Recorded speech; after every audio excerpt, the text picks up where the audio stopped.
नमस्कार दोस्तों ये मैं हूं और ये है मेरी स्पेसशिप इंद्रप्रस्थ 1। दोस्तों आज ये अपनी अनंत यात्रा पर निकलने वाली है, जिसमें ये बहुत सारे ग्रहों के बगल से गुजरेगी। उसके अलावा ये जब हमारी सोलार सिस्टम से बाहर जाएगा तो हम अपने सोलार सिस्टम को देख पाएंगे। उसके अलावा ये गैलेक्सी से बाहर जाके ये जो हमारा ब्रह्मांड है उसके आखिरी छोर तक जाएगी। तो चलिए दोस्तों इस यात्रा को शुरू करते हैं और हमारे स्पेसशिप को लॉन्च करते हैं। तो ये देखिए दोस्तों, हमारी स्पेसशिप लॉन्च हो गई है। अब ये धीरे धीरे अंतरिक्ष की तरफ बढ़ रही है। दोस्तों अब हम धीरे धीरे अंतरिक्ष की तरफ बढ़ रहे हैं। अभी अभी हमने अपने ओजोन लेयर को पार किया है। दोस्तों ये लेयर दिखाई नहीं देती पर हमारी जिंदगी के लिए बहुत ज़्यादा महत्वपूर्ण है। ये हमें जो सूर्य की खतरनाक किरणें होती हैं उससे बचाती है। उसके अलावा कोई उल्कापिंड एस्टेरॉइड अगर हमारी पृथ्वी की तरफ तेजी से आ रहा होता है तो इसी लेयर की वजह से उसमें घर्षण पैदा होता है और वो वहीं ऊपर ही जल के खाक हो जाता है और नीचे तक नहीं आ पाता। तो दोस्तों ये एक हमारी जीवन रक्षक की तरह है। अब दोस्तों हम थोड़ा और ऊपर चलते हैं तो आप देख रहे हैं यहाँ बहुत सारे सैटेलाइट्स नजर आ रहे हैं। दोस्तों ये जो सैटेलाइट्स हैं इसी की वजह से हमारा संचार हो पाता है। जैसे हम मोबाइल पे बात कर पाते हैं या इंटरनेट के लिए भी, या आप गूगल मैप्स की बात करो, ऐसी बहुत सारी चीज़ों के लिए यहाँ अलग अलग तरह की सैटेलाइट लगी हुई है जो हजारों की तादाद में है और ये हमेशा पृथ्वी का चक्कर लगाती रहती है। चलिए अब हम थोड़ा और ऊपर चलते हैं। अब हम लगभग 400 किलोमीटर अपनी पृथ्वी की सतह से ऊपर आ गए हैं। अब ये क्या चीज मैं देख रहा हूं दोस्तों, ये है हमारा इंटरनेशनल स्पेस स्टेशन जिसको नासा ने बनाया है। दोस्तों ये दुनिया की सबसे महंगी वस्तु है इंसानों द्वारा बनाई हुई। दोस्तों 2035 तक हमारा इसरो भी दावा कर रहा है कि हमारा भारत का स्पेस स्टेशन जो है अंतरिक्ष में बन जाएगा। इस चलिए ये भी बहुत खुशी की बात होगी कि हमारा अपना भारत का स्पेस स्टेशन होगा। अब दोस्तों आप अभी देख रहे हैं ये आपको पृथ्वी नजर आ रही है। देखिए पृथ्वी घूमते हुए कितनी सुंदर लग रही है। दोस्तों आप पृथ्वी को कब पूरा देख पाते हैं, जब आप अंतरिक्ष में जाते हैं। अंतरिक्ष से ही आप पृथ्वी को पूरा देख सकते हैं। आप पृथ्वी पर रह के कभी पृथ्वी को पूरा नहीं देख सकते। दोस्तों ये जो हमारी खूबसूरत पृथ्वी है ये आज की नहीं है। इसका जन्म लगभग 4.5 अरब साल पहले हुआ था और ये जो जीवन है ना, हमारा जीवन, ये जीवन लगभग 3.5 अरब साल पहले मतलब पैदा हुए थे, जीवाश्म बने थे और सारी चीजें हुई थी वो 3.5 अरब साल पहले हुए थे। दोस्तों इसके जो परत, ओजोन परत के बारे में तो मैंने आपको बता दिया। अब हम जो अपने अर्थ को घूमता हुआ देख रहे हैं तो दोस्तों इस अर्थ को एक चक्कर पूरा करने में, जो अपना अक्ष है इसका एक चक्कर पूरा करने में 23 घंटे और 56 मिनट लगते हैं। दोस्तों मतलब जो दिन और रात होती है हमारी, हम बोलते हैं ना कि अब दिन हो गया अब रात हो गई, तो ये करने के लिए 3 घंटे और 56 मिनट लगते हैं। और दोस्तों हमारी जो पृथ्वी है ये अपने अक्ष पे भी घूम रही है। कितनी रफ्तार से? 1674 किलोमीटर प्रति घंटे की रफ्तार से हमारी पृथ्वी घूम रही है। अब पृथ्वी हमारी घूमने के अलावा ये एक जगह ही खड़े होकर नहीं घूम रही है, ये हमारे सूर्य का चक्कर लगा रही है। तो हमारे सूर्य का एक चक्कर लगाने में दोस्तों इसे 365 दिन, 5 घंटे 48 मिनट और 45 सेकंड लगते हैं। मतलब हमारा जो एक साल होता है वो इसी हिसाब से तो होता है। तो चलिए ये तो हमारी पृथ्वी की बात हो गई कि हमारी पृथ्वी। अब हम चलते हैं यहां से चंद्रमा की तरफ। तो हम अपनी पृथ्वी को बाय बाय बोलते हैं। अब हम चल रहे हैं चंद्रमा की तरफ। हम जो हमारा स्पेस क्राफ्ट है दोस्तों, इसकी स्पीड को हम लाइट की स्पीड तक भी बढ़ा सकते हैं। तो चलिए हम अपनी स्पीड को थोड़ा तेज करते हैं और हम चंद्रमा पर चलते हैं। तो दोस्तों ये देखिए स्पेस क्राफ्ट ने अपनी जो स्पीड है उसको तेज किया और ये अब चंद्रमा की तरफ आ गए। ये देखिए हम चंद्रमा पर पहुंच भी गए लगभग 1 सेकंड में। तो दोस्तों आप ये जो चंद्रमा देख रहे हैं ये चंद्रमा हमारी पृथ्वी से 3,84,000 किलोमीटर दूर है, इसीलिए लगभग हम 1 सेकंड में ही यहाँ पहुंच गए। और यहाँ की अगर मैं ग्रेविटी की बात करूं, जो चंद्रमा की ग्रेविटी है, तो आप इस चीज से समझ सकते हैं कि अगर पृथ्वी पे आपका वेट जो है वो 60 किलो है तो चंद्रमा पे आपका वेट जो है वो 10 किलो हो जाएगा। क्यों? क्योंकि ये हमको कम ताकत से खींचती है और इसीलिए खिंचाव हमें जब महसूस होता है उसी को हम वेट कहते हैं एक तरीके से। तो दोस्तों यहाँ की जो ग्रेविटी है वो कम है, इस वजह से हमारा वेट जो है ये इतना कम हो जाएगा।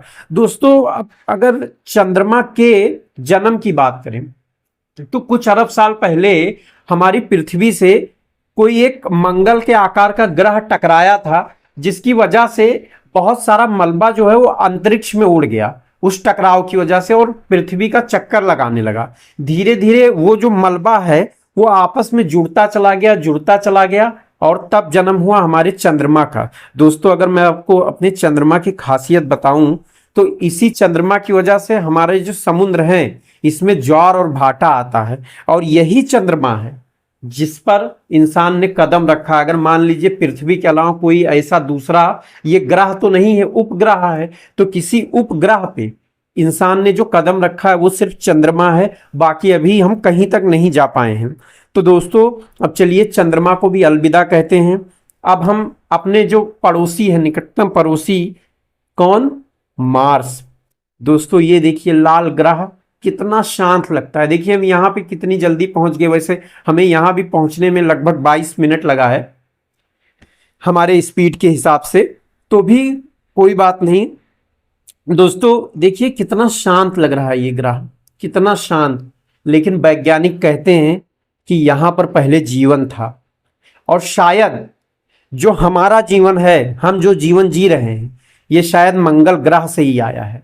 मतलब कि जो मंगल ग्रह है यहाँ पर पहले जीवन रहा होगा और इसके ऊपर कुछ उल्का पिंड गिरा, उस उल्का पिंड से यहाँ का जो जीवन है वो पूरी तरीके से तबाह हो गया। लेकिन उस टकराव की वजह से इसके बहुत सारे मलबे जो हैं वो पृथ्वी की तरफ उड़ के आए, और उन्हीं मलबों में शायद कोई जीवाश्म भी आया। मतलब कह सकते हैं कि कोई ऐसा वायरस या कोई ऐसी चीज आई जो धीरे धीरे जिसने पृथ्वी पर विकास किया, और शायद आज जो हमारा जीवन है वो उसी की वजह से है। तो दोस्तों ये तो हो गया हमारे मंगल ग्रह की, कि शायद आगे चल के, भगवान ऐसा ना करें, पर पृथ्वी पर अगर जीवन नहीं रहता है तो दोस्तों हम शायद मार्स पे जाएं। जैसे मान लीजिए पृथ्वी पर आगे उल्का पिंड गिर जाए या कुछ, तो हमारे पास रहने का सिर्फ यही एक जगह है, वो है मार्स। इसीलिए हम मार्स की बहुत ज़्यादा जो है उसके ऊपर रिसर्च कर रहे हैं और कोशिश कर रहे हैं कि वहाँ पर हम कुछ ऐसी सहूलियतें ढूंढ लें जिसकी वजह से हम मार्स पे रह पाएँ। अब चलते हैं जुपिटर की तरफ। तो दोस्तों अब जो जुपिटर है, ये जुपिटर पे पहुंचने के पहले, लेकिन ये मैं क्या देख रहा हूं दोस्तों, ये जुपिटर के पहले हमें ये सब क्या दिख रहा है? ये दोस्तों है हमारा एस्टेरॉयड बेल्ट। यहाँ पे अरबों उल्का पिंड हैं, ये सूर्य का चक्कर लगा रहे हैं, और यहीं से बहुत सारे उल्का पिंड हमेशा पृथ्वी की तरफ आया करते हैं, पृथ्वी से टकराया करते हैं, और इसी में से वो उल्का पिंड भी रहा होगा जिसने जो मार्स है उसका जीवन जो है उसने खत्म किया। दोस्तों ये हमेशा यहाँ पे ऐसे ही चक्कर लगाते रहते हैं। तो चलिए हम इसके बीच से किसी तरीके से निकलने की हमारी जो स्पेसशिप है कोशिश करती है। तो दोस्तों अब हमने उसको पीछे छोड़ दिया, जो एस्टेरॉयड बेल्ट है हम उससे निकल आए हैं। अब ये जो आप सुंदर सा ग्रह देख रहे हैं ये है जुपिटर, और इसके अगल बगल जो आप देख रहे हैं ये बहुत सारे इसके चंद्रमा हैं जो इसका चक्कर लगा रहे हैं, लेकिन इसमें भी खास कुछ इसके 4 चंद्रमा हैं जो आपको बड़े बड़े दिख रहे हैं। दोस्तों ये जो जुपिटर ग्रह है, ये जुपिटर ग्रह एक गैस दानव है। गैस दानव मतलब कि ये गैस से बना हुआ है।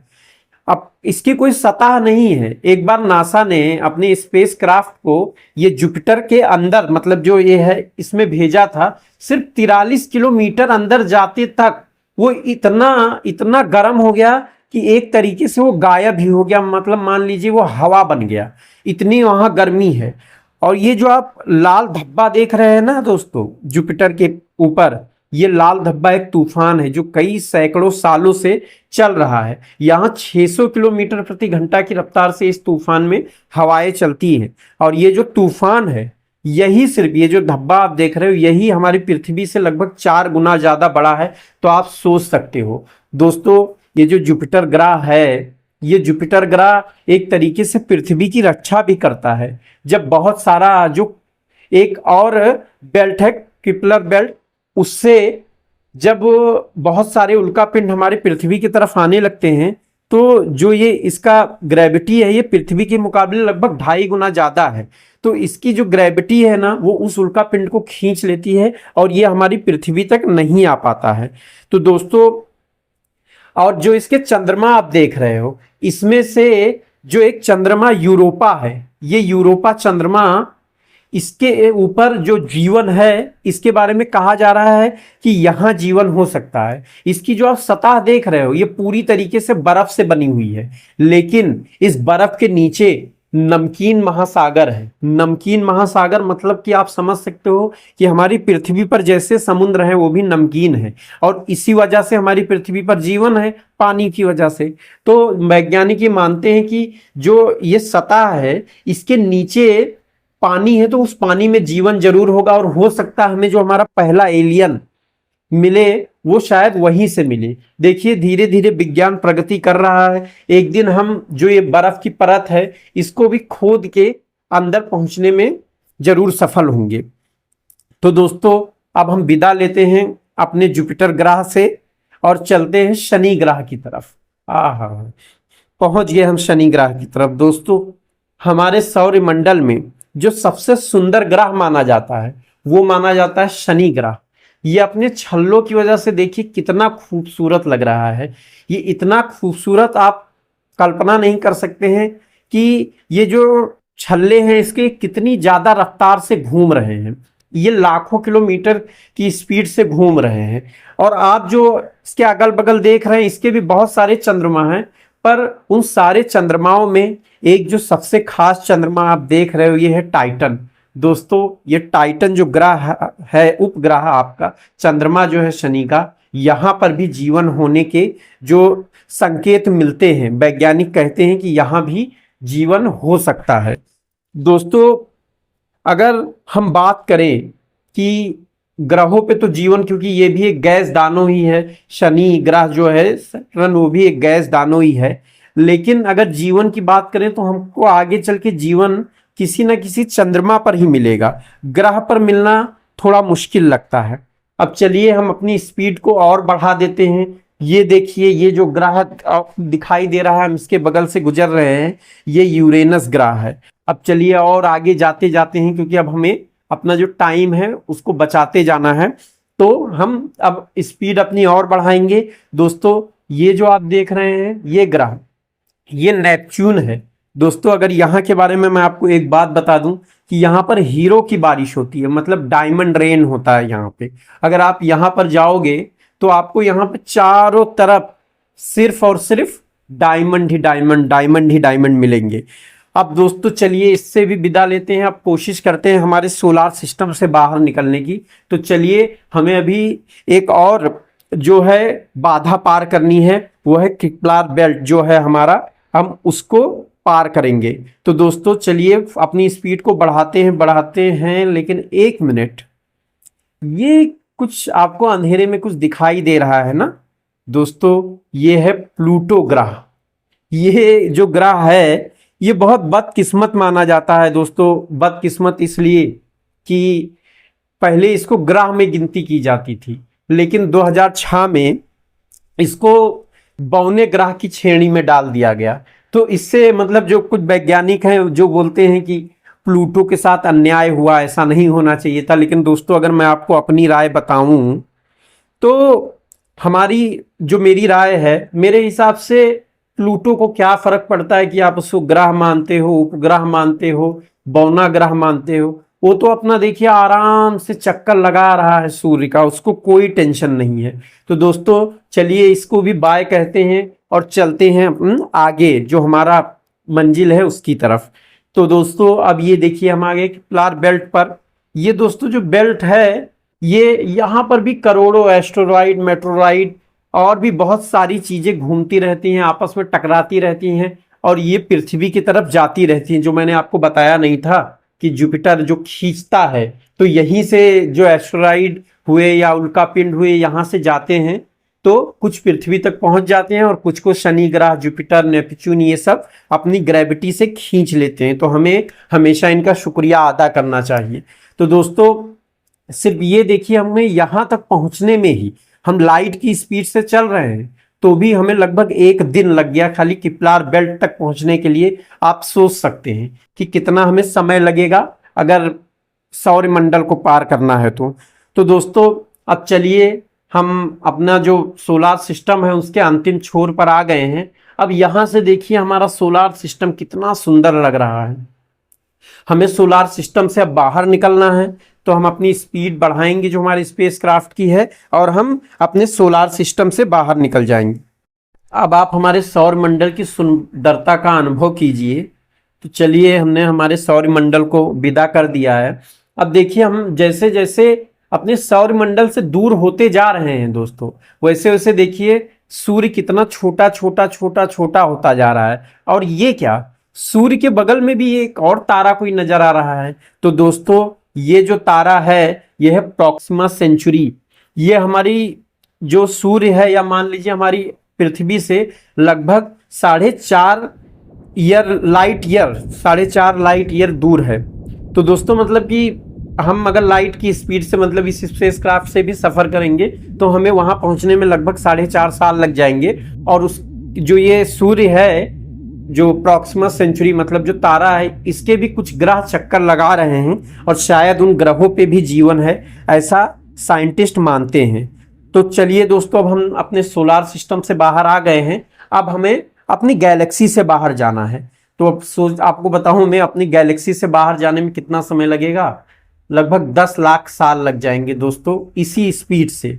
तो अब यहाँ पे समय का कोई महत्व नहीं है, क्योंकि हम ऐसी जगह आ गए हैं जहाँ समय अलग हिसाब से चलता है। तो दोस्तों अब चलिए हम गैलेक्सी से बाहर जाते हैं। चलिए अब हमारी स्पीड देखिए बहुत ज़्यादा है। ये क्या नज़र आ रहा है, ये दोस्तों ये मैं आपको बताऊं, ये एक ब्लैक होल है। ये ब्लैक होल गैया BH1, मतलब कि हम यहां पहुंच गए हैं। मतलब कि हमें जानते हैं ट्रेवल करते हुए कितना समय हो गया है, 3800 साल। हम 3800 साल हो गए हमको ट्रेवल करते हुए, क्योंकि ये जो ब्लैक होल है ये हमारी पृथ्वी से लगभग 3800 लाइट ईयर दूर था। तो सोच लीजिए हम यहां तक पहुंच गए हैं। देखिए आपको चारों तरफ तारे ही तारे तारे ही तारे नजर आ रहे हैं, क्योंकि जो हमारा सूर्य है उस सूर्य के अलावा करीब अरबों तारे हमारी गैलेक्सी में हैं, और अरबों ब्लैक होल भी हैं, जिसमें से ये एक ब्लैक होल गैया BH1 हम देख रहे हैं। पर हम इसके ज्यादा नजदीक नहीं जाएंगे, क्योंकि अगर हम इसके ज्यादा नजदीक जाएंगे तो ये हमें खींच लेगा एक तरीके से। और ब्लैक होल में जाने के बाद क्या होता है आप समझ सकते हैं, जिसने जिसने इंटरस्टेलर मूवी देखी है वो जानता है कि क्या होता है। पर हमें ये अनुभव नहीं करना है, तो हम अब यहाँ से धीरे धीरे निकल जाएंगे। तो दोस्तों अब चलिए हमारी स्पीड जो है वो बढ़ती जा रही है, और तारे जो हैं वो आप देख रहे हैं बढ़ते जा रहे हैं बढ़ते जा रहे हैं, क्योंकि हम जैसे जैसे दूर जाते जा रहे हैं हमारे जो तारे हैं वो बढ़ते जा रहे हैं बढ़ते जा रहे हैं। अब दोस्तों ये देखिए हम हमारी जो गैलेक्सी है उसके अंतिम छोर पर पहुंच गए हैं। अब हम अपनी गैलेक्सी से बाहर आ गए हैं। दोस्तों ये देखिए, ये है हमारी सुंदर गैलेक्सी मिल्की वे। इसी गैलेक्सी के बारे में बात की जाती है, जिस गैलेक्सी को आप देख रहे हो मिल्की वे। इसी के अंदर पता नहीं कितने तारे हैं, पता नहीं असंख्य ग्रह हैं, पता नहीं कितनी ग्रह पे जीवन होगा। आप सोचने जाओगे तो आप एक तरीके से, एक बोलते हैं ना, एक ऐसा कुआं जिसका कोई अंत नहीं है, उस कुएं में गिरते गिरते गिरते गिरते चले जाओगे। जैसे मैं ब्लैक होल की बात कर रहा था, बस उसी तरीके से। तो दोस्तों ये हमारी गैलेक्सी है। चलिए अब हम ऐसे स्पेस में आ गए हैं कि हम अब ट्रैवल नहीं कर रहे हैं, मतलब कि हम सिर्फ अपनी स्पेसशिप में ही ट्रैवल कर रहे हैं। चलिए मैं आपको समझाता हूं कैसे। दोस्तों मैंने आपको बताया था कि सूर्य पृथ्वी जो है हमारे सूर्य का चक्कर लगा रही है, तो हमारा सूर्य भी एक जगह रुका नहीं है, वो भी 1 लाख किलोमीटर की स्पीड से चल रहा है। हर घंटे 1,07 किलोमीटर 7,000 किलोमीटर की स्पीड से चल रहा है। उसके अलावा हमारी गैलेक्सी भी रुकी नहीं हुई है, वो भी करोड़ों किलोमीटर घंटे की स्पीड से चल रही है। तो दोस्तों अब हम उससे बाहर आ गए हैं। अब हम जैसे जैसे अब देखिए हम आगे जाते जाएंगे, आपको और गैलेक्सियां नजर आने लगेंगी। देखिए देखिए आपको और सारी गैलेक्सियां नजर आ रही हैं। वो देखिए हमारी मिल्की वे गैलेक्सी कहाँ चली गई है। अब आप सोचिए कि हमारा सूर्य उसमें कहाँ होगा, हमारी पृथ्वी कहाँ होगी जब हमें अपनी गैलेक्सी अब इतनी छोटी नजर आ रही है। ये देखिए इसके बगल में जो आप गैलेक्सी देख रहे हो एंड्रोमेडा गैलेक्सी है दोस्तों। ये गैलेक्सी जो है ये सबसे बड़ी गैलेक्सी मानी जाती है अभी तक हमारे यूनिवर्स में। ये हमसे लगभग 25 लाख लाइट ईयर दूर है और यही हमारे सबसे नजदीक की गैलेक्सी है। और साइंटिस्ट ऐसा भी कह रहे हैं कि धीरे धीरे जो ये दोनों गैलेक्सी है मिल्की वे और ये गैलेक्सी ये धीरे धीरे करीब आ रही हैं और हो सकता है कि ये एक दिन टकरा जाएं, पर इसमें भी करोड़ों साल लग जाएंगे तो हमको चिंता करने की कोई जरूरत नहीं है। तो दोस्तों हमारी स्पेसशिप लॉन्च होके आज 10 लाख साल हो गए हैं, तभी तो हम अपनी आकाश गंगा से बाहर आ पाए हैं। तो दोस्तों अब हम धीरे धीरे हमारी स्पीड जो है वो बढ़ती जा रही है, मतलब 3 लाख की जो स्पीड है वो हमारी स्पीड एक तरीके से कायम है, क्योंकि हमें यहाँ पर रोकने वाली कोई ताकत है ही नहीं। अगर मान लीजिए मेरी स्पेसशिप जो है वो 3 लाख किलोमीटर की पर सेकंड की स्पीड से जा रही है तो हमें कोई ईंधन लगाने की जरूरत है ही नहीं, वो अपने आप उसी स्पीड में बनी रहेगी। हमें जब उसे रोकना है तब हमें उस पे जो है ताकत लगानी पड़ेगी, ईंधन लगाना पड़ेगा। तो दोस्तों अब आप जो देख रहे हैं देखिए आपको छोटी छोटी गैलेक्सियां नजर आ रही हैं। ये एक लोकल ग्रुप है, जो छोटी छोटी गैलेक्सियां जो हैं ये मिलकर बनाती हैं एक लोकल ग्रुप। अब दोस्तों ये जो लोकल ग्रुप है आप देख रहे हैं अब धीरे धीरे जो लोकल ग्रुप्स हैं ये भी छोटे छोटे होते जा रहे हैं, है ना। अब ये जो लोकल ग्रुप है ये मिलकर बनाते हैं एक सुपर क्लस्टर। अब आप देख रहे हो जो सुपर क्लस्टर भी है, अब क्योंकि हमारी स्पीड जो है इसमें समय मायने ही नहीं रख रहा है, एक तरीके से समय यहाँ पे महत्व रख ही नहीं रहा है, इसी वजह से हम इतनी स्पीड में जा रहे हैं। तो दोस्तों अब देखिए जैसे जैसे हम दूर जा रहे हैं अब ये आप देख रहे होंगे बहुत सारे सुपर क्लस्टर आपको दिखाई दे रहे होंगे, ये भी छोटे छोटे छोटे छोटे छोटे होते जा रहे हैं, है ना। अब देखिए ये सुपर क्लस्टर भी जैसे जैसे हम आगे जा रहे हैं ये जुड़ते चले जाएंगे जुड़ते चले जाएंगे, देख रहे हैं दोस्तों ये जुड़ते चले जा रहे हैं और अब हम पहुंचने वाले हैं अपनी मंजिल पर। तो दोस्तों ये देखिए हमारी जो स्पेसशिप है ये आ गई है ब्रह्मांड के अंतिम छोर पर। दोस्तों आप ये जो देख रहे हैं ये है हमारा ब्रह्मांड। इसमें हमारी जो गैलेक्सी है वो कहाँ है पता नहीं, हमारा सूर्य कहाँ है पता नहीं, हम कहाँ है पता नहीं, इसमें पता नहीं कितने सुपर क्लस्टर हैं, आप खुद ही देख रहे हैं। पर दोस्तों अब मैं आपको एक और चीज बताऊंगा जिससे आप हैरान हो जाओगे। तो पहले आप इस चीज को समझ ले कि ये हमारा यूनिवर्स ऑब्जर्वेबल यूनिवर्स है, मतलब कि हम इतना ही यूनिवर्स अभी तक देख पाए हैं। यूनिवर्स इससे बहुत बड़ा है। साइंटिस्ट जो है वो मल्टी यूनिवर्स की भी बात करते हैं कि ऐसे बहुत सारे असंख्य जो यूनिवर्स होंगे उसमें ऐसे सुपर क्लस्टर ऐसे मतलब बहुत सारी चीजें ऐसी होंगी। तो दोस्तों ये हमारा जो यूनिवर्स है आप सिर्फ कल्पना करके देखिएगा कि ये कितना बड़ा हो सकता है, इसमें कितना जीवन होगा क्या होगा। अभी तक भले हम अंतरिक्ष लाइफ नहीं ढूंढ पाए हैं पर हम जानते हैं कि हमारे ब्रह्मांड में और कहीं ना कहीं जीवन जरूर है, ऐसा हो ही नहीं सकता कि जीवन ना हो। तो दोस्तों अब इस यात्रा को विराम देते हैं और आपको ये यात्रा कैसी लगी आप मुझे बताइएगा, आपको ये एक्सपीरियंस कैसा लगा ये भी बताइएगा। अगर कुछ सवाल हो तो जरूर कमेंट में लिखिएगा और अगर वो बात है कि वीडियो अच्छा लगा है तो लाइक कर दीजिएगा और ऐसे राइड पे घूमने चलना हो तो चैनल को सब्सक्राइब कर लीजिएगा। दोस्तों मैं ऐसे ही वीडियोस लाता रहूँगा। धन्यवाद।